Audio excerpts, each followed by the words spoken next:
Hello guys, good morning. कैसे हो आप सब? आपका एक बार फिर से स्वागत है आपके अपने चैनल आई विल पर, जिसमें कि आप देख रहे थे इन्वायरमेंट के प्रीवियस ईयर्स क्वेश्चन की सीरीज़। और आप हमारे पहले 3 लेक्चर देख चुके हो। आज आ जाते हो आप हमारे चौथे लेक्चर पर, जिसमें कि हम करवाने जा रहे हैं इन्वायरमेंटल गवर्नेंस के क्वेश्चन।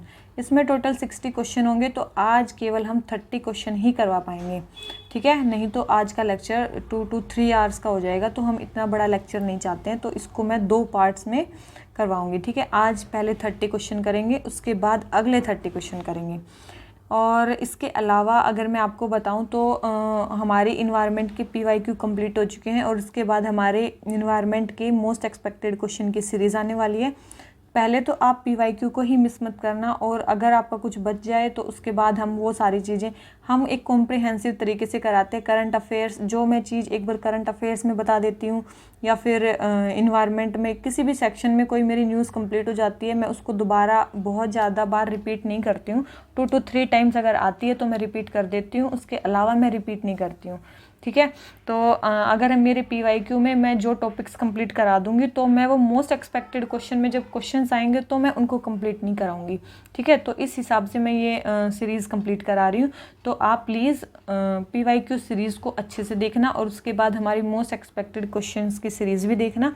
आपकी मैक्सिमम, अगर आप इन्वायरमेंट पढ़ रहे हो तो उसमें एक्ट वगैरह हैं, बहुत सारी चीज़ें आपको यहीं पर याद हो जाएंगी, ठीक है। तो चलिए आज का लेक्चर शुरू करते हैं। और अगर अब तक आपने हमारे चैनल को सब्सक्राइब नहीं किया है तो प्लीज़ हमारे चैनल को सब्सक्राइब कर लीजिए, ठीक है। और आपको बहुत सारी वीडियोस के लिंक मिलेंगे। आपको पॉलिटी भी हमारी चल रही है। इसके अलावा हमने इकोनॉमी की सीरीज़ कंप्लीट करा दी है, ज्योग्राफी की सीरीज़ कंप्लीट करवा दी है, और साइंस टेक की भी सीरीज़ हमारी कंप्लीट हो चुकी है, बोथ ऑफ PYQs एंड जो मोस्ट एक्सपेक्टेड क्वेश्चन है उसकी भी सीरीज़, ठीक है। तो चलिए आज का लेक्चर शुरू करते हैं। तो आज का जो पहला क्वेश्चन है वो है, consider the following statements. First है, under the Ramsar convention it is mandatory on the part of government of India to protect and conserve all the wetlands in the territory of India. Ramsar convention के under ये mandatory है on the part of government of India के लिए, to protect and conserve all the wetlands in the territory of India, ठीक है। Extreme statement है, all the wetlands. तो Ramsar convention के अंडर इंडियन गवर्नमेंट उन्हीं वेटलैंड्स को कंजर्व करेगी जो उसके अंडर आएंगे, जो वेटलैंड उसके अंडर आएंगे। हर वेटलैंड को तो कंजर्व नहीं करेगी गवर्नमेंट, ठीक है। तो पहली स्टेटमेंट तो होगी हमारी रॉन्ग। पहले आपको दिख ही रहा होगा कि ऑल दी वेटलैंड्स नहीं हो सकता, ठीक है। तो फर्स्ट स्टेटमेंट रॉन्ग होगी, ठीक है। तो इससे हम क्या हो गए, 50-50 पे आ गए। इसका मतलब थर्ड स्टेटमेंट तो हमारी सही है, वो पढ़ने की जरूरत ही नहीं है, उसको पढ़ो ही मत, मतलब जब पेपर में आप सोच रहे हो वो चीज़। सेकंड है, the wetland conservation and management rules 2010 were framed by government of India based on the recommendation of Ramsar convention. Ramsar convention की रिकमेंडेशन पे wetland conservation and management rule 2010 India में फ्रेम किए गए। ये स्टेटमेंट बिल्कुल सही है। इंडिया में रामसार कन्वेंशन के ऊपर जो रूल्स बने वो कब बने, 2010 में बने, wetland conservation and management rules 2010, ठीक है। और थर्ड है, the wetland conservation and management rules 2010 also encompass the drainage area और catchment region of wetland as determined by the authorities. बिल्कुल ये भी सही है कि ये सारी चीज़ें उसमें आती हैं वेटलैंड में, ठीक है। अभी ये क्वेश्चन कब आया था, ये क्वेश्चन आया था 2020 में, ठीक है। 2020 का ये हमारा क्वेश्चन है। और मेनली 2020 में जो क्वेश्चन आ रहे हैं ना आजकल, एक्ट से ज़्यादा क्वेश्चन आ रहे हैं, ठीक है। तो ये जो सेक्शन है क्वेश्चन, ये जो इन्वायरमेंटल गवर्नेंस वाला सेक्शन है, इसमें जो एक्ट वगैरह से क्वेश्चन है वो हैं सारे जितने भी आए हुए हैं ना प्रीवियस ईयर्स क्वेश्चन में, तो वो सारी चीज़ें हैं। अब आप बोलोगे कि ये रामसार क्या है, ठीक है। तो रामसार क्या है, देखो रामसार क्या है, एक रामसार इसमें बार बार आ रहा है, रामसार कन्वेंशन। तो जो रामसार कन्वेंशन है ये क्या है, ये एक इंटर गवर्नमेंटल ट्रीटी है, याद रखना। ये क्या है, कोई NGO वगैरह नहीं है, क्या है, इंटर गवर्नमेंटल ट्रीटी है ये, ठीक है। इंटर गवर्नमेंटल ट्रीटी है for conservation and wise use of wetlands, ठीक है। किसके लिए, conservation and wise use of wetlands के लिए, ठीक है, इसके लिए है ये। और क्या है इसमें, क्या कोई बाइंडिंग प्रोविजंस है, नहीं, इसमें बाइंडिंग प्रोविजंस नहीं है, एक चीज़ याद रखना। इसमें जो इसके जो प्रोविजंस है वो क्या है, नॉन बाइंडिंग है, ठीक है। रामसार कन्वेंशन के जो प्रोविजंस हैं वो क्या है, नॉन बाइंडिंग है। अब देखो इसके बारे में बहुत सारी चीज़ें हैं, मैं एक बार आपको करवा ही देती हूँ, ठीक है। क्या है कि वेटलैंड्स रूल 2010 की हमारे इसमें बात चल रही है, क्या चल रही है, वेटलैंड रूल्स 2010 की इसमें बात चल रही है, ठीक है। वेटलैंड रूल 2010 अभी हमने बताया कि मतलब किसमें क्या क्या आता है, ठीक है। तो वेटलैंड रूल 2010 में वेटलैंड का मतलब है कोई भी एरिया मतलब कोई भी एरिया या फिर मार्श या फैन या फिर पेटलैंड वाटर, या तो वो स्टैटिक हो, फ्लोइंग भी हो सकता है, फ्रेश वाटर भी हो सकता है, ब्रैकिश वाटर भी हो सकता है, salt containing including areas of marine, तो ये सारी चीज़ें वेटलैंड के अंडर आ सकती हैं। ठीक है, तो सारे ऐसे एरियाज जो कि क्या हो, सॉल्ट वाटर भी हो सकते हैं, फ्रेश वाटर भी हो सकते हैं, ब्रैकिश वाटर भी हो सकते हैं। ठीक है, और वो स्टैटिक भी हो सकते हैं, फ्लोइंग भी हो सकते हैं, और मार्श एरियाज में भी हो सकते हैं, पीटलैंड्स में भी हो सकते हैं। तो ये सारे जो हैं वो क्या, सारे वेटलैंड्स के अंदर आते हैं। और इसमें कौन से जोन आते हैं, ऐसे एरियाज आते हैं, मतलब zone of direct influence on wetland, जिस जोन का वेटलैंड पे डायरेक्ट इन्फ्लुएंस होता है, जैसे कि ड्रेनेज एरिया मान लो, कैचमेंट एरिया मान लो, ठीक है, जिसका डायरेक्ट इन्फ्लुएंस होता है किसी भी वेटलैंड पे। ठीक है, और क्या आते हैं इसी एक्ट के अंडर, याद रखना, इसी एक्ट के अंडर इंडिया में एक बनी थी सेंट्रल वेटलैंड रेगुलेटरी अथॉरिटी। क्या बनी थी? सेंट्रल वेटलैंड रेगुलेटरी अथॉरिटी भी इसी के अंडर बनी हुई है। ठीक है, इसी के अंडर बनी हुई है, CWRA इसी के अंडर बनी हुई है। और ये क्या है? ओनली एडवाइजरी पावर्स हैं इसकी। ठीक है, इस एक्ट के अंडर बनी हुई है। तो एक्ट किसी भी एक्ट के अंडर बनी है तो वो बॉडी क्या है? स्टैट्यूटरी है। ठीक है, स्टैट्यूटरी है। और क्या है ये? ओनली एडवाइजरी पावर्स हैं इसकी, कोई इतनी ज़्यादा पावर नहीं है, इसलिए इसका क्रिटिसिज्म भी होता है कि इसके पास पावर्स नहीं है किसी चीज़ की। ठीक है, एक और चीज़ याद रखना, वेटलैंड, अभी मैंने बताया कि क्या क्या कौन कौन से एरिया वेटलैंड में आते हैं। अब कौन से एरिया वेटलैंड में नहीं आते, एब्सेंट, कौन से एरिया इसमें नहीं माने जाते। ठीक है, पेपर में ये भी आ सकता है, तो याद रखना, main river channel, main river channel ये नहीं आता। पैडी फील्ड्स नहीं आते। ठीक है, कोस्टल वेटलैंड्स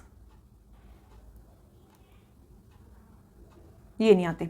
ठीक है, ये सारी चीज़ें। और क्या है? और ऐसे वेटलैंड्स जो फॉरेस्ट कंजर्वेशन एक्ट 1980 के अंडर आते हैं, या फिर वो वाइल्ड लाइफ प्रोटेक्शन एक्ट 1972 के अंडर आते हैं, या फिर कोस्टल रेगुलेशन एक्ट 2011 के अकॉर्डिंग आते हैं। तो ये जब सारे आ जाएंगे तो ये वेटलैंड में, मतलब जो ये है ना वेटलैंड रूल्स 2010 में, ये एरियाज नहीं आते हैं वेटलैंड के अंडर, याद रखना। ठीक है, वेरी वेरी इंपॉर्टेंट स्टेटमेंट है ये। ठीक है, तो ये जो वेटलैंड्स हैं ये नहीं आते हैं। मेन रिवर चैनल कभी वेटलैंड में नहीं आएगा, पैडी फील्ड्स नहीं आएंगे, कोस्टल वेटलैंड्स नहीं आएंगे, जो वेटलैंड फॉरेस्ट कंजर्वेशन एक्ट के अंदर होंगे वो नहीं आएंगे, वाइल्ड लाइफ प्रोटेक्शन एक्ट के अंडर होंगे वो भी नहीं आएंगे, और कोस्टल रेगुलेशन जोन के अंदर, या जोन है ये, एरिया नहीं है। ठीक है, कोस्टल रेगुलेशन जोन के अंडर होंगे वो भी नहीं आएंगे। ठीक है, तो ये सारी चीज़ें याद रखना। ठीक है, मैंने बता दिया कौन से आते हैं और कौन से नहीं आते हैं। ठीक है, नहीं आते हैं ज़्यादा याद रखना।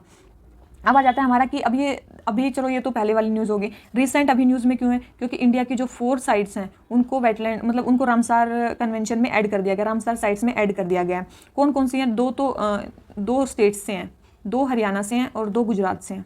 ठीक है, 2 हरियाणा से कौन कौन से हैं? एक तो है सुल्तानपुर नेशनल पार्क, और एक है भिंडावास वाइल्ड लाइफ सेंचुरी। ठीक है, भिंडावास वाइल्ड लाइफ सेंचुरी, ये ह्यूमन मेड है इसमें जो वेटलैंड है। ठीक है, और गुजरात में जो है एक है थोल लेक, ये सेंट्रल एशियन फ्लाईवे पे आता है, और एक है वाधवाना वेटलैंड। ठीक है, ये चारों साइट्स क्या हैं? अभी इंडिया में उसमें रामसार कन्वेंशन में ऐड हुए हैं। Sultanpur national park, Bhindawas wild life sanctuary दोनों हरियाणा में है, थोल लेक और वाधवाना वेटलैंड किसमें है? गुजरात में है। ठीक है, अभी इंडिया के पास टोटल वेटलैंड साइट कितनी हो गई है? टोटल इंडिया के अंडर हो गई है 46 साइट। ठीक है, 46 साइज। ठीक है, अभी ये रामसार कन्वेंशन कब आया था? 1971 में आया था। इसी के लिए मैं पहले लेक्चर में बता चुकी हूँ कि किस किस चीज़ के लिए आया है। Wise use of wetland, conservation, international cooperation, इसके 3 पिलर बताए थे। 1971 में आया था।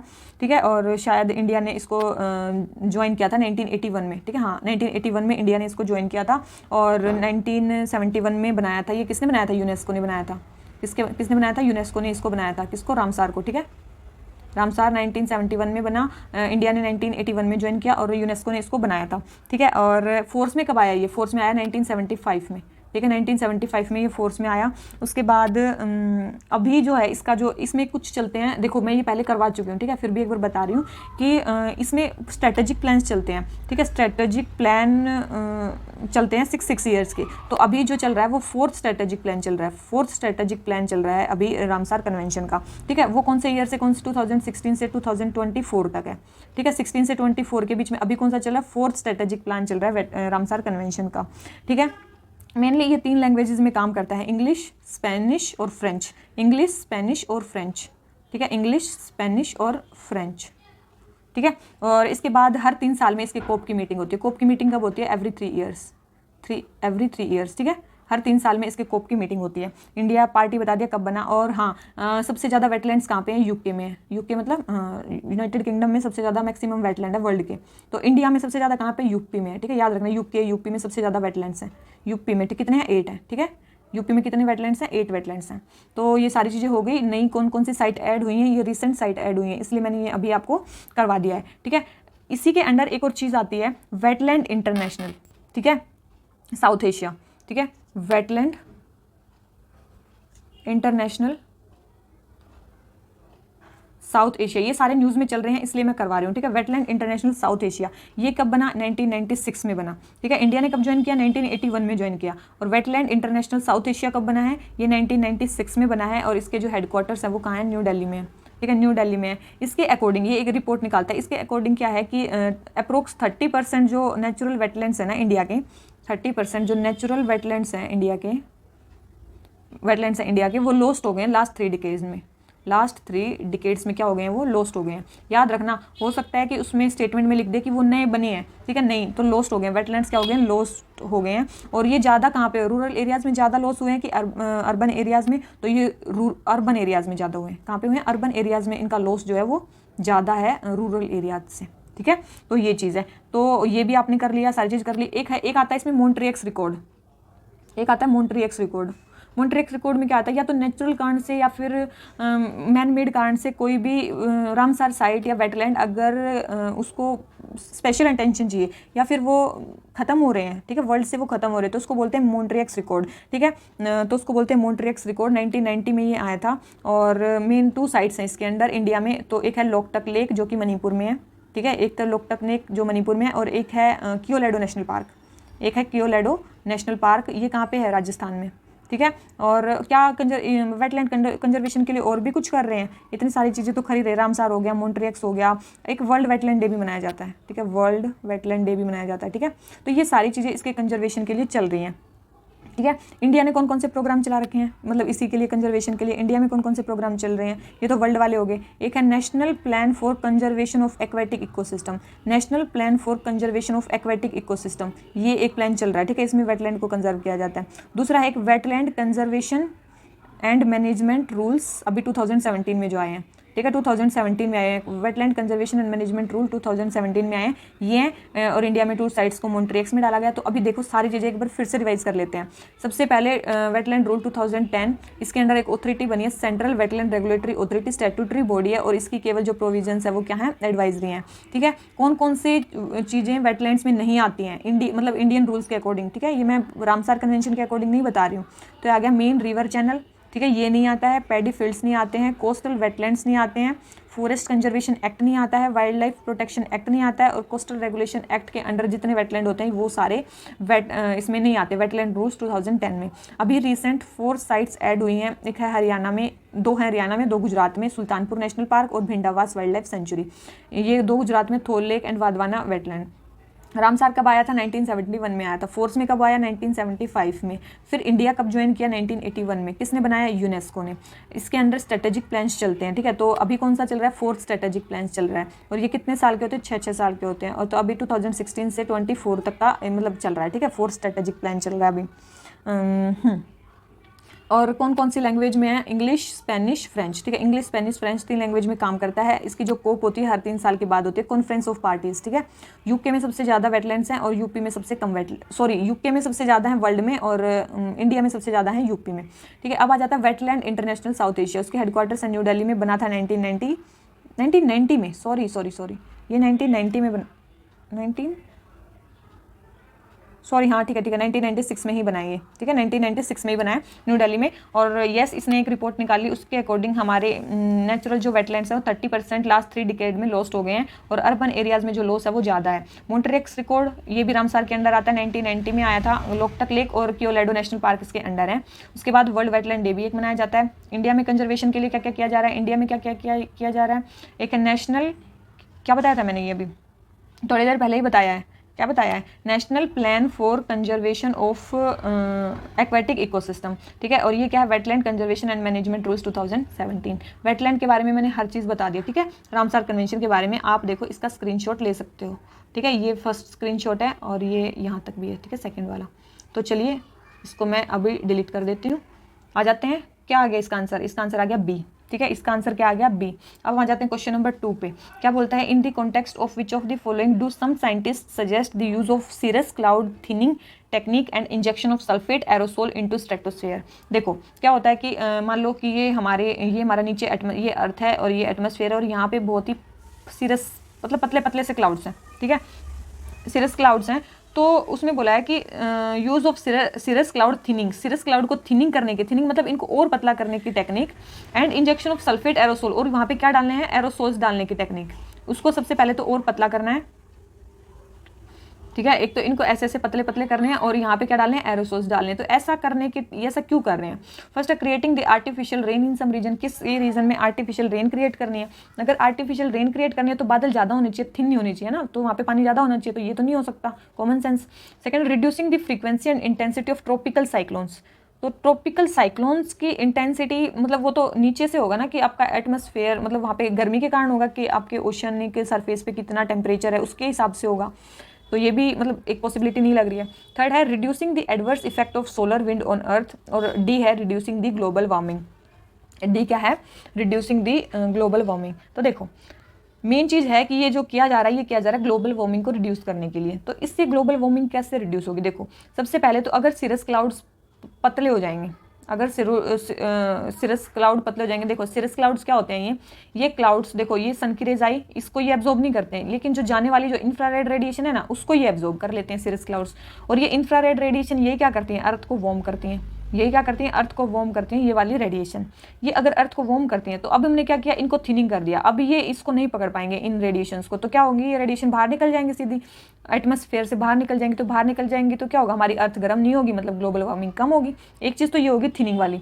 अब एक चीज़ है एरोसोल्स वाली। एरोसोल अगर हमने यहाँ पे डाल दिए तो सिरस क्लाउड्स तो उनको नहीं करते, लेकिन एरोसोल से जो सोलर रेज आएंगी आने वाली, वो क्या होंगी, टकरा के वापस चली जाएंगी। अगर वो वहाँ से रिफ्लेक्शन हो जाएगा उनका टकरा के, तो क्या होगा, तो अर्थ के एटमॉस्फेयर के अंदर कम गर्मी आएगी, कम सोलर विंड्स आएंगी। तो कम आएंगे तो क्या होगा, अर्थ की ग्लोबल वार्मिंग कमी होगी ना। तो दोनों ही चीज़ें किसके लिए हैं, ग्लोबल वार्मिंग को कम करने के लिए।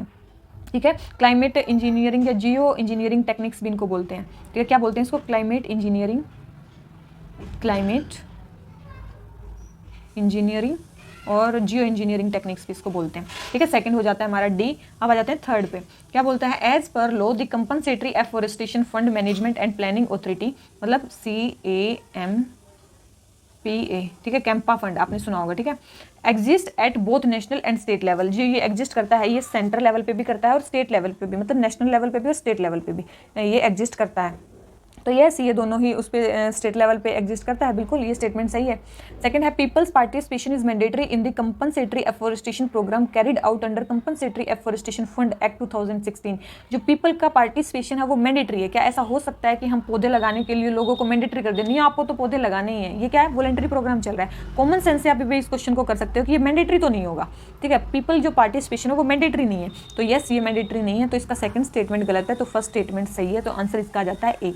ठीक है, मेनली वही है कि इसमें जो फंड होता है, कैंपा जो फंड है, इसमें जो पैसे आते हैं नेशनल लेवल पे कहाँ पे जाते हैं, पब्लिक अकाउंट में आते हैं, और एक स्टेट कंपनसेटरी फंड से कहाँ पे आते हैं, public account of each state में। ठीक है, और क्या है, कैंपा फंड किस किस के लिए, मतलब यहाँ पे किस किस चीज़ के लिए पेमेंट मिलती है इनको, मतलब पौधे लगाने के लिए, net present value of forest के लिए कि फॉरेस्ट की अभी प्रेजेंट वैल्यू कितनी है, और भी बहुत सारे स्पेसिफिक प्रोजेक्ट्स के लिए लगती है। ठीक है, और याद रखना इसमें जो नेशनल फंड्स हैं वो ओनली 10% यूज़ होते हैं, मतलब नेशनली 10%। कैंपा फंड का जो 10% है वो नेशनल अकाउंट में जाएगा, और स्टेट्स को कितना जाएगा, 90%, मतलब उसमें बाद में डिवीज़न हो जाएगा। ठीक है, और पीपल पार्टिसिपेशन मैंडेटरी नहीं है। ये रूल्स जो थे ये नोटिफाई कब हुए हैं, ये पास हो गया था 2016 में। ये जो रूल्स हैं ये 2016 में हो गया था, लेकिन अभी जो इसके रूल्स बने हैं ये बने 2018 में। ठीक है, नोटिफाई 2018 में हुए हैं। और कैंपा फंड सभी स्टेट्स में है एक्सेप्ट नागालैंड। ठीक है, नवंबर 2018 की बात है कि 18 की बता रही हूँ, 18 तक क्या हुआ था, जो नागालैंड था उसने अब ज्वाइन नहीं किया था इसमें। ठीक है, नागालैंड ने इसमें ज्वाइन नहीं किया था और अदर स्टेट्स ने इसमें ज्वाइन कर लिया था कैंपा फंड में। ठीक है, तो आंसर आ गया ए। आ जाते हैं क्वेश्चन नंबर 4 पे। क्वेश्चन नंबर 4 हमें क्या बोलता है, consider the following statements. As per recent amendment to Indian forest act 1927 forest dwellers have the right to fell the bamboo grown on forest areas. Forest areas पे right है forest dweller को bamboo गिराने का। Second है as per the schedule tribe and other traditional forest dwellers recognition of forest right act 2006 bamboo is a minor forest produce. देखो ये इतना बड़ा एक्ट है ना, इसको दूसरा फॉरेस्ट राइट एक्ट भी बोलते हैं, ठीक है, इसको दूसरा क्या बोलते हैं, फॉरेस्ट राइट एक्ट भी बोलते हैं। तो इसने बोला कि फॉरेस्ट राइट एक्ट में जो बैम्बो है वो माइनर फॉरेस्ट प्रोड्यूस है। थर्ड है the schedule tribe and other traditional forest dwellers act 2006 allows ownership of minor forest produce to forest dwellers. ये जो है फॉरेस्ट ड्वेलर्स को वो करता है, ठीक है। तो देख लेते हैं कि कौन सी स्टेटमेंट सही है। अगर तो कोई नहीं दे रखी। फर्स्ट है रिसेंट अमेंडमेंट के अकॉर्डिंग जो फॉरेस्ट ड्वेलर्स हैं उनको राइट है बैम्बो को गिराने का फॉरेस्ट एरियाज में। स्टेटमेंट बड़ी अच्छे से पढ़ना, ठीक है। क्यों? क्योंकि इसने बोला था ओन फॉरेस्ट एरिया। जो forest right act 1927 Indian forest act 1927 है, उसमें जो रिसेंट अमेंडमेंट हुआ है उसमें बोला गया है कि आप नॉन फॉरेस्ट एरिया में जो बैम्बू हैं उनको गिरा सकते हो। नॉन फॉरेस्ट एरिया में जो बैम्बू है उसको गिरा सकते हो, उसको ट्री की कैटेगरी में नहीं माना जाएगा। लेकिन जो फॉरेस्ट एरियाज में जो बैम्बू है उनको ट्री माना जाएगा, वो आप नहीं गिरा सकते। तो इसमें बोला क्या है, the bamboo they have the right to fell the bamboos grown on forest areas. नहीं, तो फॉरेस्ट एरियाज वाला नहीं, नॉन फॉरेस्ट एरियाज वाला आएगा। तो रिसेंट अमेंडमेंट में क्या बोला है, नॉन फॉरेस्ट एरियाज में जो बैम्बू है आप उनको गिरा सकते हो, ठीक है। तो फर्स्ट स्टेटमेंट होगी रॉन्ग। देखते हैं फर्स्ट कहाँ पे रॉन्ग है। अगर फर्स्ट रॉन्ग है इसका मतलब क्या है, थर्ड हमारी सही है। थर्ड हमारी सही है तो सेकंड देख लेते हैं। सेकंड क्या बोलती है, as per the schedule tribe and other जो भी एक्ट है ये फॉरेस्ट राइट एक्ट के according bamboo is a minor forest produce. जो बैम्बू है वो माइनर फॉरेस्ट प्रोड्यूस है, बिल्कुल इसके अकॉर्डिंग है माइनर फॉरेस्ट प्रोड्यूस, बैम्बू को माना गया है, ठीक है। और थर्ड है schedule tribe and other traditional forest dwellers जो हैं ओनरशिप, यस मेनली जो फॉरेस्ट ड्वेलर्स हैं उन्हीं को माइनर फॉरेस्ट प्रोड्यूस की वो दी गई है। क्या ओनर्स माइनर फॉरेस्ट प्रोड्यूस के बनाए गए, किसके अकॉर्डिंग, मेनली किस में बताया गया ये पावर पीसा एक्ट में वो हुई थी, पीसा एक्ट में भी हुई थी। पीसा एक्ट 1996 में जो आया उसमें भी ये बोला गया था, ठीक है। पीसा एक्ट में भी ये बोला गया था, Panchayati Raj extension area to schedule areas, Panchayati Raj extension to schedule areas act 1996 में जो आया था उसमें भी ये बोला गया था कि जो माइनर फॉरेस्ट प्रोड्यूस हैं उनका जो मेन इंटरेस्टीज होंगे वो पंचायत और ग्राम सभा ही होंगी, ठीक है। हाँ, ये चीज़ हो जाती है हमारी। तो फर्स्ट स्टेटमेंट रॉन्ग है, सेकंड एंड थर्ड सही है, तो इसका आंसर आ गया बी। अब इसमें आया था बैम्बू के लिए, तो क्या इंडिया में क्या बैम्बू के लिए कुछ और भी चीज़ें चल रही हैं? क्या इंडिया में है, देखो बैम्बू के लिए और भी चीज़ें चल रही हैं, क्योंकि तो एक तो है नेशनल बैम्बू मिशन, एक तो है national bamboo mission. National bamboo mission 2018-19 में आया था, ठीक है। बैम्बू के बारे में इंपॉर्टेंट अभी चल रहा है। 2018-19 के बजट में नेशनल बैम्बू मिशन लॉन्च किया गया था। उसके बाद बैम्बू क्लस्टर्स भी बनाए जा रहे हैं। 22 बैम्बू क्लस्टर्स बने इंडिया में 9 स्टेट्स में। या ये स्टेटमेंट आ सकते हैं कि जो बैम्बू क्लस्टर्स हैं वो इंडिया में ऑल स्टेट्स में बने हैं, नहीं 9 स्टेट्स में बने हैं ओनली, ठीक है। उसके बाद क्या और भी कुछ चल रहा है बैम्बू के बारे में? यस, एक चल रहा है बीमा बैम्बू। बीमा बैम्बू एक टर्म चल रही है। बीमा बैम्बू क्या है, इसमें बैम्बू प्लांट की क्या की जाती, मतलब क्या एक क्लोन बनाया है, ठीक है, सुपीरियर क्लोन बनाया है बैम्बू का, सुपीरियर क्लोन बनाया है। इसमें क्या है, किससे बनाया है ये, बैम्बूसा बालकुआ से। किससे बनाया है, बैम्बूसा बालकुआ से, ठीक है। इसकी जो बायोमास इल्डिंग है वो ज़्यादा है, हाई बायोमास इल्डिंग है इसकी, हाई बायोमास इल्डिंग है इसकी, ठीक है। बायोमास इसका ज़्यादा है और ये फास्ट ग्रो करता है, ग्रोज फास्ट नॉर्मल बैम्बू से। ये नॉर्मल बैम्बू के कंपैरिजन में बता रही हूँ मैं, ठीक है। और कार्बन सिंक भी इसका अच्छा है, कार्बन सिंक भी इसका क्या है, अच्छा है। और थॉर्नलेस है और ये स्टीराइल है। क्या है ये, स्टीराइल भी है और क्या है, थॉर्नलेस है, ठीक है। तो ये देखो, ये जो नेचुरल बैम्बू है उसमें इससे कितने फ़ायदे हैं। कि सुपीरियर ग्रोन है, बैम्बूसा बाल्कोआ से इसको बनाया गया है। हाई बायोमास इल्ड ये करता है, फास्ट ग्रो करता है, स्टीराइल है, थोनलेस है और कार्बन सिंक भी इसका अच्छा है। तो ये बीमा बैम्बू भी अभी न्यूज़ में काफ़ी चल रहा है, ठीक है। तो ये भी उसका क्लोन है। तो बैम्बू के बारे में जितनी अभी चल रही थी वो हमने कंप्लीट कर ली है। अब आ जाते हैं क्वेश्चन नंबर 5 पे। क्वेश्चन नंबर 5 क्या बोलता है, consider the following statements. The environment protection act 1986 empower the government of India to. Environmental protection act जो है 1986 का, वो गवर्नमेंट ऑफ इंडिया को क्या पावर देता है? फर्स्ट है the state the requirement of public participation in process of environmental protection and the procedure and manner in which it's out. हाँ, इम्पावर करता है गवर्नमेंट ऑफ इंडिया को to state the requirement of public participation in process of कि public participation की कितनी requirement है environmental protection में और कैसे उनको वो करना है। और सेकेंड है lay down the standard for emission और discharge of environmental pollutants from various sources, और वेरियस सोर्सेज से वो करना है, ठीक है। तो क्या है इसमें, बोला है कि पब्लिक पार्टिसिपेशन के बारे में, देखो environmental protection act 1986 public participation के बारे में कुछ बोलता ही नहीं है, ठीक है। यस इसकी ये एक मतलब वो बोलते हैं ना नेगेटिव पॉइंट है कि पब्लिक पार्टिसिपेशन के बारे में इस एक्ट में कुछ नहीं बोल रखा। यस इसमें अमेंडमेंट्स के लिए बोला जा रहा है कि इसमें सिटीजन्स को इन्वॉल्व करना चाहिए इन्वायरमेंट प्रोटेक्शन के लिए, ठीक है, ये चीज़ है। तो ये स्टेटमेंट तो गलत है कि इसमें बता रखा है कि पब्लिक पार्टिसिपेशन होना चाहिए, ये नहीं होना चाहिए, इसका नेगेटिव पॉइंट सही है। तो आप देखो किसी भी एक्ट के नेगेटिव पढ़ने से आपको ये फायदा होगा कि आपको ये पता चलेगा ये चीज़ उसमें नहीं है, ठीक है। सेकंड है lay down the standards for emission और discharge of environmental pollutants from various sources. Yes अलग अलग सोर्सेज से कितना हमें स्टैंडर्ड चाहिए इन्वायरमेंटल पोल्यूटेंट्स को एमिट करवाने का, ये चीज़ उसमें बता रखी है, ये स्टेटमेंट सही है, ठीक है। और क्या है इसमें इसके नेगेटिव पॉइंट्स और भी हैं कि ये मतलब सारे पोल्यूटेंट्स को ऐड नहीं करता, जैसे कि नॉइस पोल्यूशन हो गया वो इसमें कवर नहीं है। और ये इसमें बहुत ज़्यादा सेंट्रलाइजेशन है, इसमें क्या है बहुत ज़्यादा सेंट्रलाइजेशन है, मेनली सेंट्रल गवर्नमेंट को पावर दी गई है इन्वायरमेंटल पोल्यूशन को कंट्रोल करने की, मतलब हर फॉर्म में अलग अलग पार्ट्स ऑफ कंट्री में। इस इन्वायरमेंटल प्रोटेक्शन एक्ट में स्टेट गवर्नमेंट को पावर नहीं गई कि सेंट्रल गवर्नमेंट को ज़्यादा पावर दी गई है। तो इसकी जो सेंट्रलाइजिंग टेंडेंसी है वो भी नेगेटिव में ही आती है इसके कि ऐसा नहीं होना चाहिए, स्टेट्स को फेडरल सिस्टम होना चाहिए, उनको भी पावर देनी चाहिए, ठीक है। कुछ नोटिफिकेशन इन्वायरमेंटल प्रोटेक्शन एक्ट के अंडर लागू हुई हैं, कौन कौन सी, एक तो है environmental impact assessment, environmental impact assessment of development project notification environmental protection act के अंडर ही हुई है। और एक है कोस्टल रेगुलेशन जोन नोटिफिकेशन जो 1991 में आई थी वो भी, और जो 2018 में आई है वो भी, ये दोनों ही इन्वायरमेंटल प्रोटेक्शन एक्ट के अंडर ही वो हुई हैं, जारी हुई है, ठीक है। तो ये चीज़ याद रखना। तो फर्स्ट रॉन्ग है, सेकंड सही है, तो आंसर क्या आ गया इसका बी, ठीक है। आ जाते हैं क्वेश्चन नंबर 6 पे। क्या बोलता है extended producer responsibility was introduced as an important feature of which of the following. Extended producer responsibility किसका फीचर है, ठीक है, एक्सटेंडेड प्रोड्यूसर रिस्पॉन्सिबिलिटी किसका फीचर है, तो ये याद रखना किसका फीचर है, E waste management and handling rules 2011 जो थे उसमें एक्सटेंडेड प्रोड्यूसर रिस्पॉन्सिबिलिटी की बात की गई थी कि जो प्रोड्यूसर है उसकी रिस्पॉन्सिबिलिटी होगी फाइनेंशियल और फिजिकल ट्रीटमेंट जो भी होगा उस प्रोडक्ट का, ठीक है, मेनली जो ई प्रोडक्ट होगा उसका जो फाइनेंशियल और फिजिकल जो भी रिस्पॉन्सिबिलिटी होगी वो किसकी होगी, प्रोड्यूसर की होगी, ठीक है। और जो ये ई वेस्ट मैनेजमेंट रूल्स हैं ये कब नोटिफाई किए गए थे, ये बता दिया 2016 में भी इसमें नोटिफिकेशन आई हैं, ठीक है। किसके अंडर है, ministry of environment forest and climate change के under.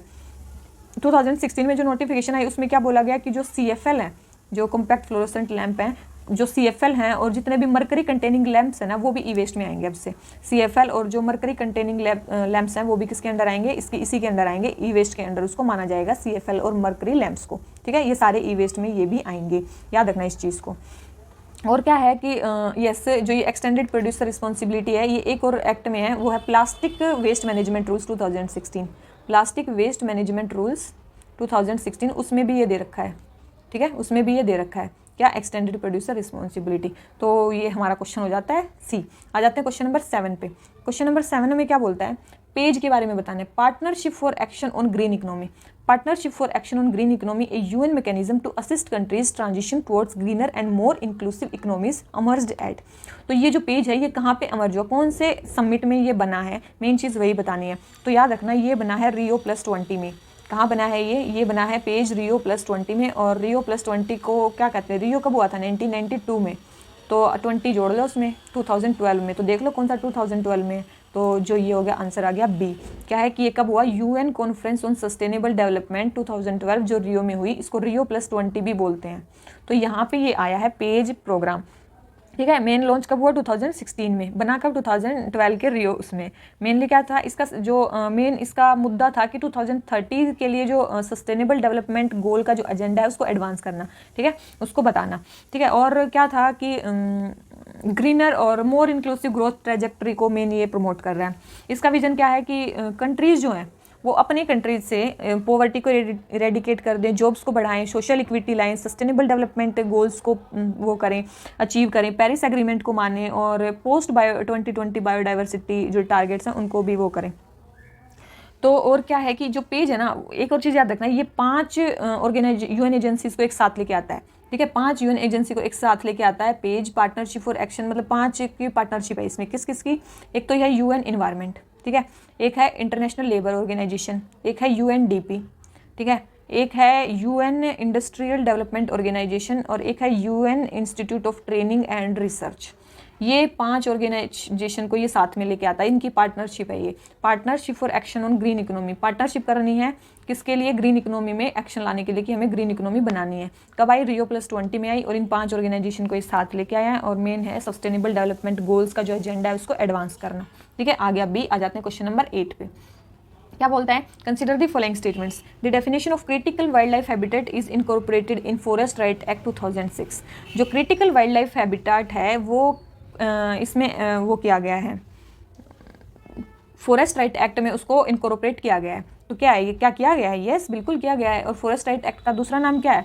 Scheduled tribe and other traditional forest dweller recognition of forest right act 2006। अभी थोड़ी देर पहले जो मैंने आपको बताया था, इसके पहले वाले क्वेश्चन में ही जो दे रखा है। ठीक है, इसी को फॉरेस्ट राइट एक्ट भी बोलते हैं।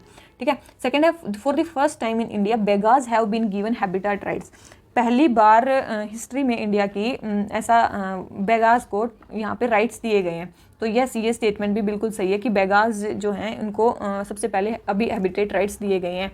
ये क्या है? पीवीटीजीज हैं। ठीक है, पीवीटीजीज हैं ये, और इनको राइट्स दिए गए हैं। तो यस, इनको राइट दिए गए हैं। थर्ड क्या है? थर्ड बोलता है कि union ministry of environment, forest and climate change officially decides and declare habitat rights for primitive and vulnerable tribal groups in any part of India. कि इंडिया में किसी भी पार्ट में जो डिसाइड करती है वो union ministry of environment and वो है फॉरेस्ट एंड क्लाइमेट चेंज है। तो याद रखना, इसमें बोल रखा है primitive and vulnerable tribal group, जो पीवीटीजीज के बारे में बोल रखा है। जो पीवीटीजीज को कौन वो करता है? पीवीटीजीज को जो हैबिटेट को वो करता है मिनिस्ट्री ऑफ ट्राइबल अफेयर्स। कौन करती है? मिनिस्ट्री ऑफ ट्राइबल अफेयर्स, ना कि ministry of environment, forest and climate change. ये नहीं करती है। कौन करती है? मिनिस्ट्री ऑफ ट्राइबल अफेयर्स करती है। ठीक है, यस, बेगाज को राइट मिले। इनका जो बेगाज का एक मेन है, ये छत्तीसगढ़ और वहाँ पे रहते हैं, एमपी के बॉर्डर पे रहते हैं। लगभग 15,000 लोग ही हैं। ठीक है, और ये आपको बताते हैं ग्राम सभा में इससे पूछा जाता है। अगर रिलोकेशन भी उनका करना है फॉरेस्ट ड्वेलिंग से, तो आपको ग्राम सभा को मेन कंसेंट वहाँ का लिया जाता है। ठीक है, स्टेट गवर्नमेंट है। बस यहाँ ये है कि जो ministry of environment, forest and climate change है, ये डिक्लेयर करते हैं कि इसको क्रिटिकल वाइल्ड लाइफ हैबिटेट को, ना कि इनके हैबिटेट को। पीवीटीजीज वाले को कौन करती है? Ministry of tribal affairs. ठीक है, तो थर्ड स्टेटमेंट हो जाती है हमारी रॉन्ग। थर्ड होते ही हमारा आंसर आ गया ए। थर्ड होते ही हमारा आंसर आ गया ए। ठीक है, अब आ जाते हैं हम क्वेश्चन नंबर किस पे? आ जाते हैं क्वेश्चन नंबर 9 पे। क्या बोलता है? Consider the following birds, dust blowing, rain and wind blowing. कौन सी प्लांट्स डिजीज सेपरेट कर सकते हैं? तो देखो, प्लांट डिजीज को स्प्रेड कौन कौन कर सकते हैं? तो बर्ड्स, यस, बर्ड्स इधर से उधर जाएंगे, वो भी पोलन्स को इधर उधर कर देंगे। डस्ट, यस, डस्ट अगर ब्लो करती है तो वो भी कर देगी, रेन भी कर देगी, और विंड ब्लोइंग सारे ही कर सकते हैं प्लांट्स डिजीज को। तो आंसर क्या आ गया? डी। ठीक है, आंसर क्या आ गया? डी। आ जाते हैं क्वेश्चन नंबर 10 पे। With reference to organic farming in India consider the following statement. Organic farming, ये क्वेश्चन बड़े ही अच्छे से शायद मैंने इकोनॉमी वाले सेक्शन में करवाया हुआ है, मोस्ट एक्सपेक्टेड क्वेश्चन की सीरीज में। फिर भी देख लेते हैं। NPOP, national programme for organic production, is operated under guidelines and directions of union ministry of rural development. जो NPOP है, ये जो इसकी जो गाइडलाइंस है वो मिनिस्ट्री ऑफ रूरल डेवलपमेंट के अंडर वो होती हैं। क्या वो होती हैं? डायरेक्शंस ऑपरेट होती हैं। सेकंड है APEDA, agriculture and processed food product export development authority functions as secretariat for implementation of NPOP। ये उसके सेक्रेटरीट की तरह काम करती है। और थर्ड है Sikkim has become India's first fully organic state. देखो, आपको पता होगा कि सिक्किम तो बनी गया है हमारा फुली ऑर्गेनिक स्टेट। ठीक है, सिक्किम का तो आप सभी को पता होगा, ये सिक्किम बन गया फर्स्ट स्टेट। ठीक है, और ये जो सेकंड स्टेटमेंट है कि एपीडा इसको कंट्रोल वो करते सेक्रेटरीट, यस, एपीडा इसको सेक्रेटरीट प्रोवाइड करती है। लेकिन मिनिस्ट्री ऑफ रूरल डेवलपमेंट इसको ऑपरेट नहीं करती, इसको मेन करती है मिनिस्ट्री ऑफ कौन? Commerce and industries. Ministry of commerce and industries इसको मेन ऑपरेट करती है। ठीक है, तो पहली स्टेटमेंट होगी रॉन्ग कि NPOP को कौन ऑपरेट करता है? ये करता है मिनिस्ट्री ऑफ कॉमर्स करती है, रूरल डेवलपमेंट नहीं करती है। मेन क्या है ये NPOP? एक सर्टिफिकेशन वो है। तो आंसर क्या आ गया? बी। ये एक सर्टिफिकेशन प्रोग्राम्स हैं दोनों ही। ठीक है, ऑर्गेनिक प्रोडक्ट्स के लिए क्या है? NPOP मिनिस्ट्री ऑफ कॉमर्स के अंडर, एपीडा इसको वो करता है। ठीक है, और बस यही है। सिक्किम पहला स्टेट बना था। ठीक है, क्या बना था? सिक्किम फर्स्ट स्टेट बना था कब? 2016 में। लक्षद्वीप पहली यूटी बन गई है। ठीक है, लक्षद्वीप पहली यूटी बन गई। लक्षद्वीप क्या होगी? पहली यूटी बन गई है। उसके बाद अगर बात करूँ, देखो ये थी NPOP। एक और स्कीम मैंने उस टाइम पे बताई थी, पार्टिसिपेटरी गवर्नेंस स्कीम। इसमें बहुत सारे जो फार्मर्स हैं या ऑर्गेनाइजेशन हैं वो इसके अंडर इंक्लूड हो सकते हैं। ठीक है, और दूसरे जो फार्मर्स हैं जो ऑर्गेनिक वो कर रहे हैं, ऑर्गेनिक फार्मिंग कर रहे हैं, उनको देख सकते हैं, तो अपने वहाँ पे भी अपना सकते हैं वैसी चीज़ें। तो उसको बोलते हैं पार्टिसिपेटरी गारंटी स्कीम। ये किसके अंडर है? ये एग्री मिनिस्ट्री के अंडर है, ये एग्रीकल्चर मिनिस्ट्री के अंडर है। ठीक है, बस यही है, 2 ही स्कीम थी इसके अंदर, 2 ही सर्टिफिकेशन स्कीम थी। और अगर ऑर्गेनिक फार्मर्स की बात करें तो इंडिया में सबसे ज़्यादा ऑर्गेनिक फार्मर्स हैं, वर्ल्ड में लार्जेस्ट ऑर्गेनिक फार्मर्स में इंडिया फर्स्ट पे है। और अगर ऑर्गेनिक फार्मिंग के एरिया की बात की जाए तो इंडिया 9th रैंक पे है। ठीक है, और ऑर्गेनिक फार्मिंग को प्रमोट करने के लिए और कौन कौन से इनिशिएटिव गवर्नमेंट ले रही है, तो एक तो है परंपरागत कृषि विकास योजना, ये तो आपने सुना ही होगा, सोयल हेल्थ मैनेजमेंट के अंदर। एक mission organic value chain development north east region, ये भी मैंने उसमें करवाया है करंट अफेयर्स वाले में। ठीक है, sustainable national mission on sustainable agriculture के अंडर आता है ये, ministry of agriculture and farmer welfare के अंडर आता है, ministry of agri and farmer welfare के अंडर आता है ये। तो ये 2 प्रोग्राम कौन चलाता है, ये कौन चला रहा है, बस यही है। और एक है एक FSSAI जो फूड के उस स्टैंडर्ड को वो करते हैं, तो FSS organic food regulation rules आए हैं कब, 2017 में। ठीक है, ये NPOP और NFS पे ही बेस है। तो सारी चीज़ें हो जाती हैं हमारी ऑर्गेनिक के बारे में। आ जाते हैं क्वेश्चन नंबर 11 पे, NGT और CPCB के बारे में हमें डिफरेंसेस बताने हैं। ठीक है, क्या है, NGT और CPCB के बारे में हमें वो बताने हैं डिफरेंसेस। तो देख लेते हैं। First, NGT has been established by act where as CPCB has been created by an executive order of government. तो जो ये स्टेटमेंट बोल रखी है कि NGT एक्ट के अंडर बना, यस NGT एक्ट 2010 में था, उसके अकॉर्डिंग ही बना है। CPCB भी एक एक्ट के अंडर बना है, एग्जीक्यूटिव ऑर्डर से नहीं बना, ये भी एक्ट के अंडर बना है। किस एक्ट के अंडर बना है, वो बना है water prevention and control of pollution act 1974 के अंडर। ठीक है, water prevention control and control of pollution act 1974 के अंडर बना है। ठीक है, CPCB, ठीक है, 1974 में। और बस तो ये इसने बोला, ये स्टेटमेंट गलत हो गई कि CPCB एग्जीक्यूटिव ऑर्डर से बना, ये भी एक स्टैट्यूटरी बॉडी है, दोनों ही स्टैट्यूटरी बॉडी है, तो कट गया, पहली स्टेटमेंट रॉन्ग हो गई। तो सेकंड पे आ जाते हैं, the NGT provides environmental justice and help reduce the burden of litigation in the higher courts, where as the CPCB promotes cleanliness of streams and wells and aims to improve the quality of air in the country. जो NGT है वो environmental justice को promote करती है और litigations के जो burden है उसको कम करती है हायर कोर्ट्स में, जबकि जो CPCB है वो ये करती है। बिल्कुल, ये दोनों स्टेटमेंट सही हैं, NGT जो भी करती है और ये जो भी करती है। ठीक है, और एक और चीज़ याद रखना, ये बेशक बना water prevention and control act के अंडर है, जो air prevention and control act है ना, एयर एक्ट 1981 वाला, ये उसके अंडर भी इसमें पावर्स हैं, उसके अंडर भी ये रूल्स बना सकता है CPCB। ठीक है, उसके अंडर भी ये रूल बना सकता है।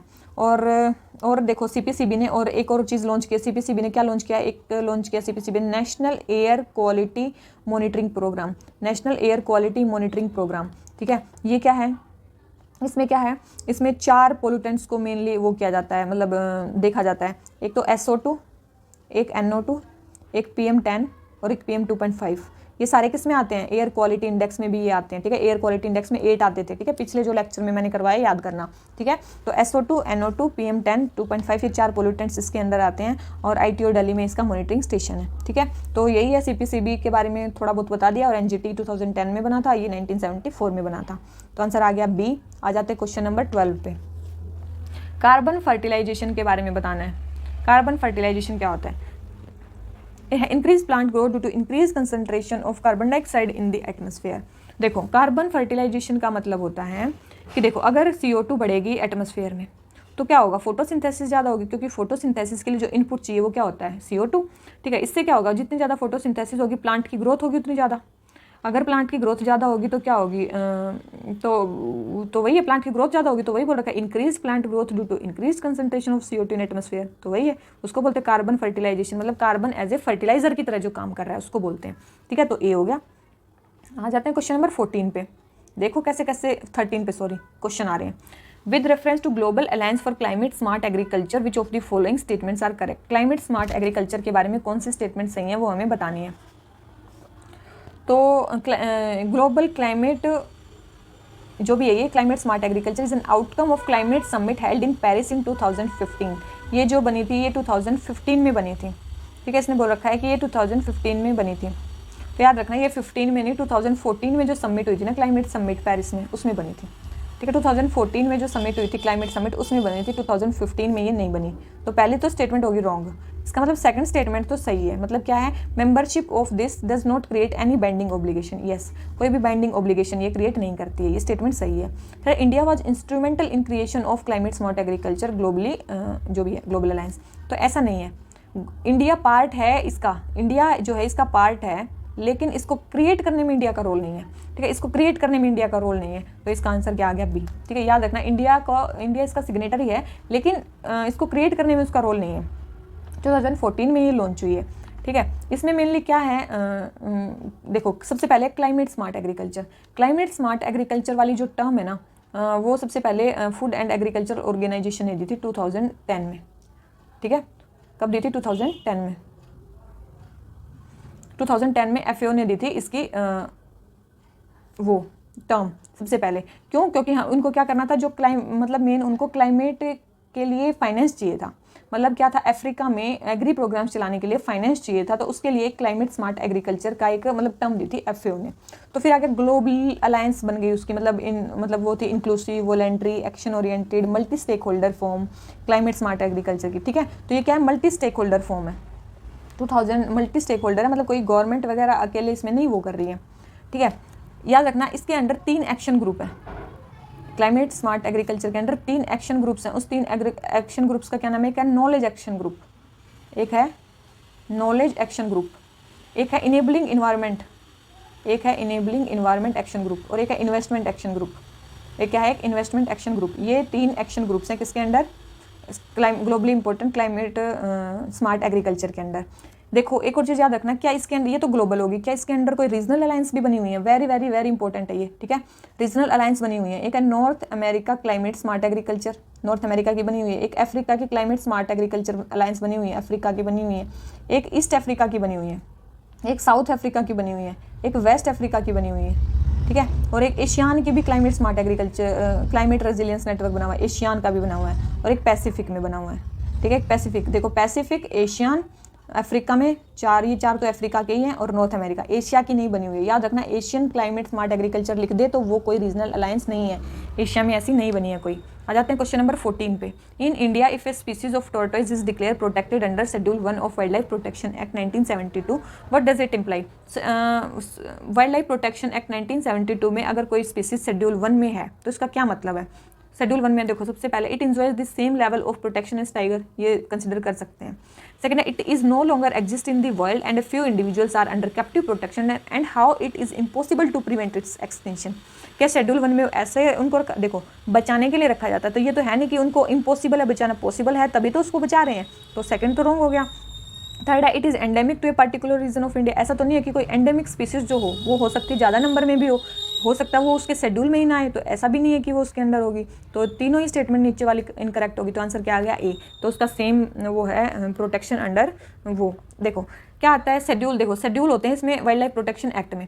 सबसे पहले आता है फर्स्ट एंड सेकंड शेड्यूल, जिसमें सबसे ज़्यादा प्रोटेक्शन दी जाती है और पेनल्टी भी सबसे ज़्यादा है। फिर आता है हमारा third and fourth schedule. Third and fourth schedule में पेनल्टी कम है, प्रोटेक्शन इसमें भी दी जाती है, लेकिन इसमें क्या है, पेनल्टीज कम है। फिर आता है एक हमारा फिफ्थ शेड्यूल, एक आता है हमारा सिक्स शेड्यूल। फिफ्थ शेड्यूल में क्या होते हैं, ऐसे एनिमल्स आते हैं जो आप हंट कर सकते हो, ऐसे एनिमल्स आते हैं जिनको आप हंट कर सकते हो, वर्मिन स्पीसीज भी इनको बोलते हैं, जैसे कॉमन क्रोज, फ्रूट बैट्स, माइस, रेड्स ओनली, ठीक है, ये सारे आते हैं इसके अंदर, ठीक है। यह हो गया जो आपको हंट कर सकते हो। शेड्यूल 6 में कौन से आते हैं? ऐसे प्लांट जो आप कल्टीवेट नहीं कर सकते, इसमें आते लास्ट में क्या आते हैं, ऐसे प्लांट्स जिनको आप कल्टीवेट नहीं कर सकते, कल्टीवेट आप नहीं कर सकते या फिर प्लांट नहीं कर सकते, तो वो आते हैं शेड्यूल 6 में, ठीक है। तो यही आ गया, सारे शेड्यूल्स के बारे में बता दिया किस शेड्यूल में क्या होता है, और इसके बारे में हो गया। आ जाते हैं क्वेश्चन नंबर 15 पे।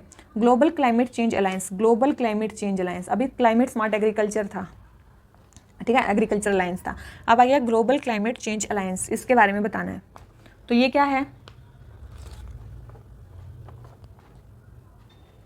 It is an initiative of European union, ये जो है यूरोपियन यूनियन का एक इनिशिएटिव, यस ये एक यूरोपियन यूनियन का इनिशिएटिव है, ग्लोबल क्लाइमेट चेंज अलायंस, याद रखना, ठीक है।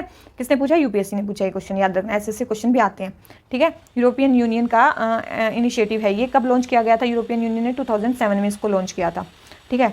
मेनली क्या था कि EU और जो लिस्ट डेवलप्ड कंट्रीज़ थी जो जिनमें क्लाइमेट चेंज के कारण एडवर्स इफेक्ट हो रहे थे, उनके लिए ये बना था, ठीक है।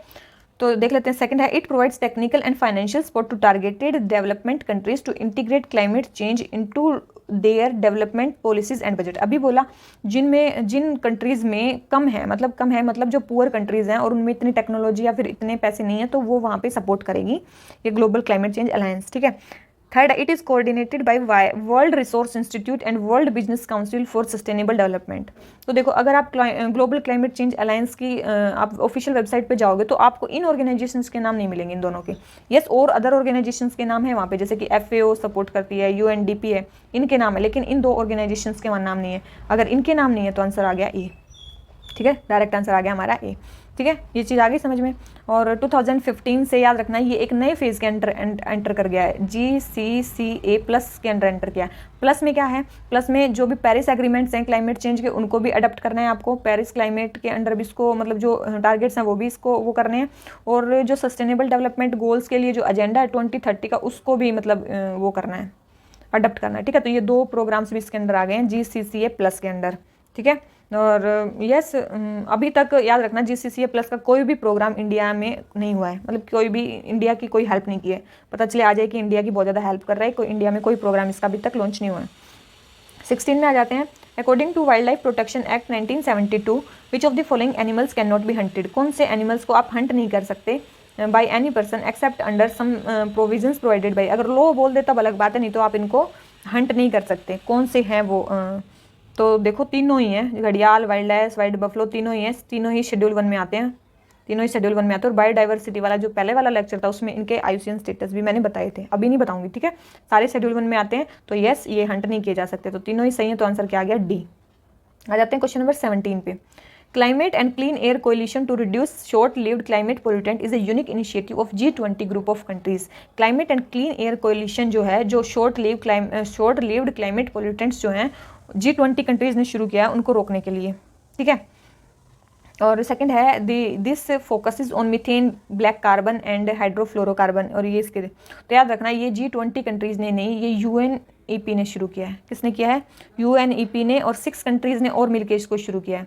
UNEP प्लस 6 कंट्रीज और 6 कंट्रीज में कौन से आते हैं? उसमें आते हैं जैसे कि मान लो बांग्लादेश, मैक्सिको, कनाडा, US, घाना और स्वीडन। ये 6 कंट्री मिलके और UNEP, इन सब ने मिलके इसको किया है शुरू। ठीक है, किसको? Climate and clean air coalition को, यूनाइटेड नेशंस इन्वायरमेंटल प्रोग्राम। ठीक है, तो G20 कंट्रीज ने तो इसको नहीं किया है। ठीक है, और यस, ये मीथेन, ब्लैक कार्बन और हाइड्रोफ्लोरोकार्बन जो शॉर्ट लिव्ड होते हैं क्लाइमेट पोल्यूटेंट, उनको 2030 तक रिड्यूस करने की बात चल रही है। ठीक है, कब? बाई 2030 उनको रिड्यूस करने की बात चल रही है। और जो ये हैं, जो ये शॉर्ट लिव्ड है, इनको सुपर पोल्यूटेंट भी बोला जाता है, इनको पोल्यूटेंट्स भी बोला जाता है।